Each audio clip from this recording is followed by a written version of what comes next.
Bem-vindo, maníacos! Você está no Geek Mania, eu sou o Vini. E eu sou o Dani. E primeiro gostaríamos de desejar um feliz ano novo a todos vocês. Gostaríamos de agradecer muito quem se inscreveu, curtiu e comentou no ano de 2024. E para começar o ano de 2025 muito bem, já começa também se inscrevendo, curtindo, comentando e compartilhando aí os vídeos. É isso aí, galera. Dá uma força aí pra gente. Feliz Natal e Feliz Ano Novo. Vamos começar esse ano de 2025 arrebentando pra todo mundo, se Deus quiser. Né? Muito obrigado por quem curtiu, quem se inscreveu no canal, entendeu? Quem mesmo que assistiu os vídeos, né? Deixa um comentário aí.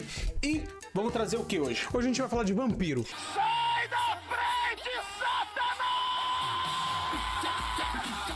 É isso aí, galera. A gente foi assistir o Nosferatu, o novo fenômeno do cinema aí que já começou 2025 bombando. Mas antes... Roda a vinheta.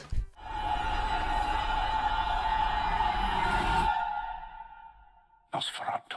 Como de praxe, aquelas informações sobre a produção do filme, coisa que você talvez não saiba. Perfeito, vamos lá, galera, vamos trazer aí os dados oficiais do filme do Nosferatu, tá? Primeiramente, ele é dirigido e roteirizado pelo Robert Eggers, um cineasta que eu e o Vinícius a gente ama literalmente, porque ele fez A Bruxa, ele fez O Homem do Norte, Farol. O Farol, então são todos esses filmes aí bem diferentes, por assim dizer. Ele traz no elenco dele o Bill Skarsgård e o Nicholas Hoult, tá? A Lily Rose Depp, que é a filha do Johnny Depp, pra quem não conhece, o grandíssimo Willem Dafoe e o Aaron Taylor Johnson, o nosso eterno Kick-Ass. Ressaltando que esse filme ele teve um orçamento até que relativamente bem baixo comparado às produções hollywoodianas, né? É ridículo o orçamento desse filme, Ele cara. teve um orçamento de 50 milhões de dólares, perfeito. Hoje, no dia 5 de janeiro, ele já fez 132 milhões, ou seja, ele já se pagou aí, então o filme é um enorme sucesso. Isso é porque ele nem saiu no streaming ainda, só está nas telinhas de cinema. Obviamente, a gente tem que falar que o Nosferatu, ele é baseado num filme de 1922. Velho, hein? Perfeito, um filme antigo,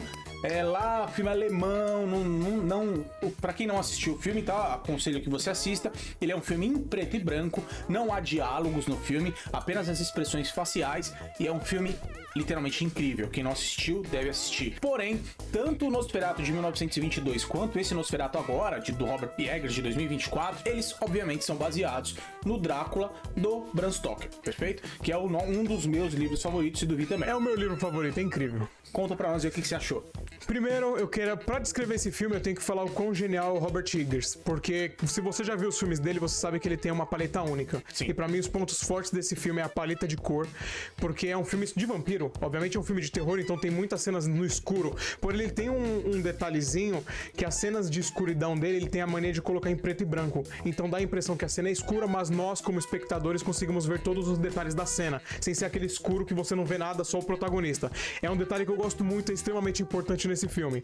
Segundo, é o ângulo da câmera que ele coloca. Diferente. Me chamou a atenção porque não é uma coisa que estamos acostumados a ver nos outros filmes. A câmera dele é muito fixa nesse filme, é muito parada. Não é a câmera que acompanha o que tá acontecendo, na verdade, as pessoas acompanham a câmera. Então a câmera ela sempre gira de uma forma muito lenta, é muito focado na cara das pessoas, é tudo muito tenso. Na verdade, ele usa várias vezes, só pegando o seu gancho aqui, não te atrapalhando, mas ele usa várias vezes nesse filme um sistema de câmera que chama câmera bipassante, ou seja, a câmera ela gira diretamente no próprio eixo dela, perseguindo não o ator, mas é o ator que persegue o movimento da câmera. Isso é muito legal e faz uma grande diferença no filme, mas toca aí. E isso é o ponto forte do filme, porque esse filme ele quebra totalmente aquele clichê do que estamos acostumados com os filmes de terror, que é aquele barulho alto. Nos filmes de terror atualmente, o que dá medo não é o monstro, não é a cena em si, é o barulho. Se você assistir um filme de terror no volume mínimo, você não vai ter medo nenhum. É o jump scare. É o jump scare, diferente desse filme, que Robert Eggers ele constrói toda a cena de terror. Então, às vezes, ele não vai te dar um susto, mas você fica desconfortável porque a trilha sonora, a paleta do filme, a câmera focada na cara dos atores, dá uma ambientação totalmente diferente. Ele quebra totalmente o que os filmes de terror são hoje em dia. Vou tentar recriar na edição. Ele faz o seguinte, pra fazer igual Robert Eggers, você coloca uma paleta preto e branco, você foca em uma pessoa. A câmera mexe lentamente para outra pessoa. E além disso, no final você coloca uma trilha sonora de suspense muito alta e volta para outra pessoa. É assim que ele cria a cena de suspense. A história, eu não vou falar o que é a história, porque quem já viu o Drácula de Bram Stoker antigo sabe como ela é. O máximo que eu vou falar é que se inicia a partir da ida de um agente imobiliário à Transilvânia encontrar um certo conde. Exato. E a partir do momento que esse agente imobiliário se encontra no castelo do conde, o pau começa a quebrar. Ambientação incrível, trilha sonora incrível, atores incríveis, tudo nesse filme é bacana e me surpreendeu demais. As coisas que eu gostei, muito boas. Porém, eu tenho que falar as coisas que eu não gostei, que o começo do filme até o meio, o filme é incrível. Do meio pro final, eu já achei ele um pouco barrigudo, porque a gente é bombardeado no começo do filme com essas cenas incríveis de terror que eu acabei de descrever, que quebram totalmente o clichê dos filmes de terror. É incrível. Porém, pro meio, pro final, começa a perder um pouco a essência de terror, o vampiro, o vilão começa a aparecer um pouco menos, tem muito mais diálogo. E até chegar na cena do final, que eu particularmente, eu saí do cinema, olhei pra ele e falei, eu não entendi o final. Eu particularmente não entendi o final e era algo que eu não estava esperando. Foi o diferente do que eu achei que aconteceria. Então eu não gostei muito do final por não ter entendido.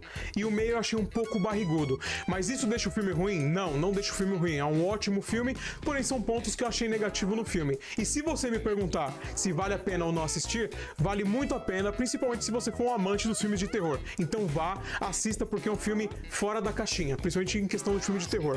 Além das referências, tá? Eu peguei algumas referências nos outros filmes de terror. Direto. Por exemplo, as menininhas, tem 2 menininhas no filme que fazem referência ao Iluminado, as menininhas do Iluminado, tem referência ao Exorcismo. Se você gosta de filme de terror, vá e assiste. Se você gosta de vampiro, vá e assista. Mas essa é a minha opinião, eu quero saber de você, o que você achou do filme? Tá, vamos lá. Primeiro a gente tem que só contextualizar a ideia do que o Robert Eggers quis passar.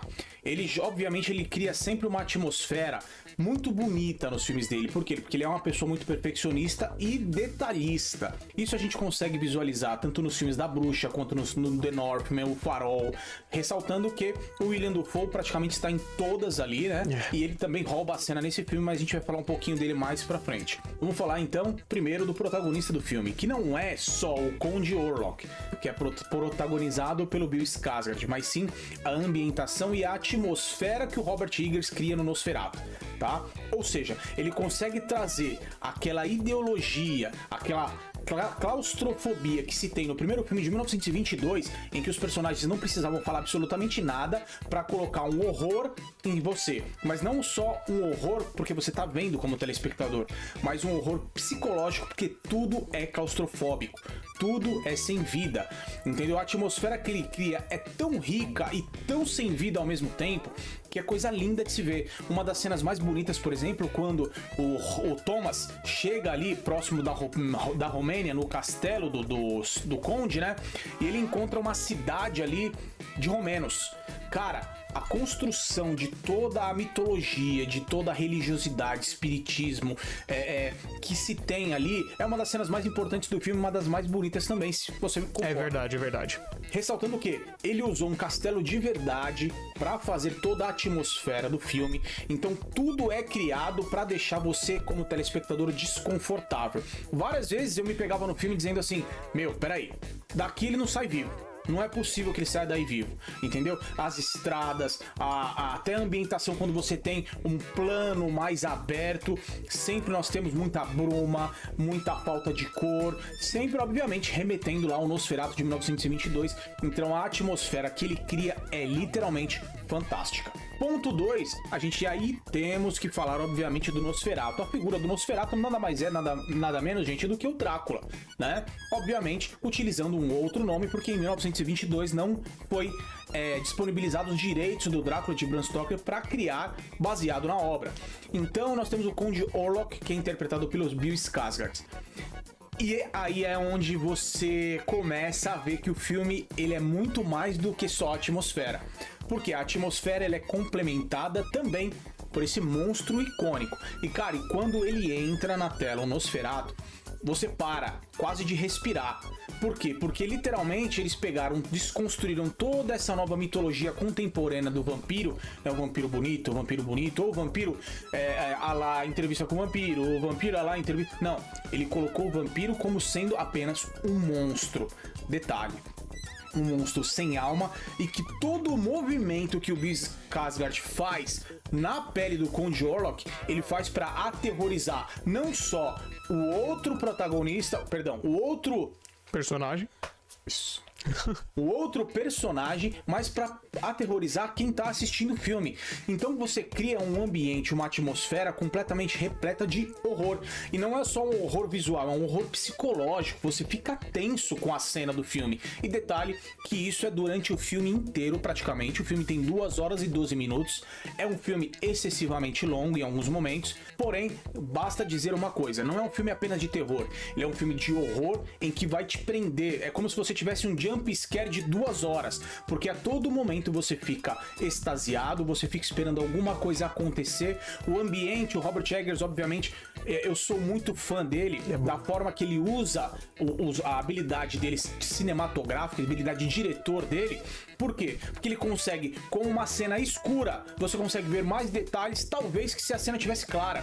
Ele conta mais ali naquela cena, né? Então tem momentos, assim, fantásticos no filme. Eu tenho que destacar 2 atuações, que é da Lily Rose Depp, que é a filha do nosso querido Johnny Depp, né? Pra quem não sabe, ela que interpreta a Helena, se eu não me engano. Cara, eu queria deixar assim, eu não me lembro de ter visto ela em nenhum outro filme e pela primeira vez vendo ela foi uma baita de uma atuação, ficou positivaço na minha cabeça. Ela dá literalmente um show por quê? Obviamente eu não vou contar um spoiler do filme aqui, mas o filme ele é um horror, não só um horror, ele usa aí a sexual, né? Ele é psicossexual também, porque ele tem paranoias, ele tem psiquez, ele envolve religião, ele envolve ocultismo, ele envolve aquela área, aquele tempo de 1830, onde nós tínhamos uma revolução mercantil acontecendo junto com a revolução industrial, e o Robert Eggers passa tudo isso aí. Então, assim, cara, é um filme que, literalmente, ele é fantástico. Ele só é fantástico, é por isso que tá fazendo tanto sucesso, entendeu? O William Dafoe, ele dá um show no filme toda vez que ele entra em cena. Pelo menos foi o único personagem que eu me conectei com ele e com o Conde Orlok, entendeu? Apesar que o Conde Orlok fica subentendido que o desejo por ele, pela protagonista ali, no caso, a personagem da Lily Rose Depp, é meramente um desejo de posse, de um desejo sexual, e isso vai se intensificando com as explicações que vão acontecendo no filme, tá? E, diferente dele, eu entendi o final e eu gostei muito do final. Simplificando, se você curte terror, vai assistir que vale muito a pena. E esse filme, eu vou ser sincero, ele só é o que é por causa do Robert Eggers. A diferença, mas é igual. É a mesma história, só que com o detalhe do Robert Eggers. Então o visual do Nosferatu é um visual próprio dele, é uma paleta própria dele, porém naquela mesma história que a gente já sabe do Drácula. Muito legal porque, por exemplo, ele pegou o visual do Conde Orlok e ele colocou ali misturado, muito parecido aos condes da Romênia naquela época, né? Muita coisa de ciganos ali você consegue ver, entendeu? Se eu não me engano, ele pediu pra confeccionar 9 pares de sapato, com detalhes diferentes, e aí ele foi escolher um par pro Bill Skarsgård utilizar como figurino.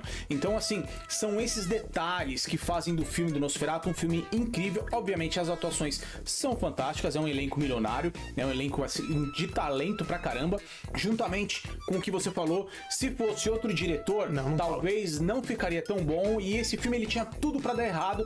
Se fosse dirigido de uma forma galhofa, se não fosse levado a sério, se não fosse passado o que o Robert Eggers quis passar quando ele assistiu o filme aos 9 anos pela primeira vez na entrevista que ele dá, entendeu? Então, assim, é um filme incrível que, pra quem gosta de Drácula de Bram Stoker, pra quem gosta de filme de vampiro, pra quem gosta de filme de horror, Quem gosta de exorcista, quem gosta de terror psicológico / sexual, esse filme é o filme certo pra você assistir.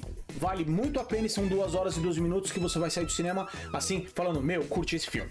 E vou repetir, é um filme muito fora da caixinha pra filme de terror. Ele quebra totalmente os paradigmas de terror, aquela mesma mesmice que a gente sabe. A gente sabe quando vai acontecer o jumpscare no filme de terror. Nesse, às vezes não tem nenhum jumpscare, mas você tá tenso pela construção da cena.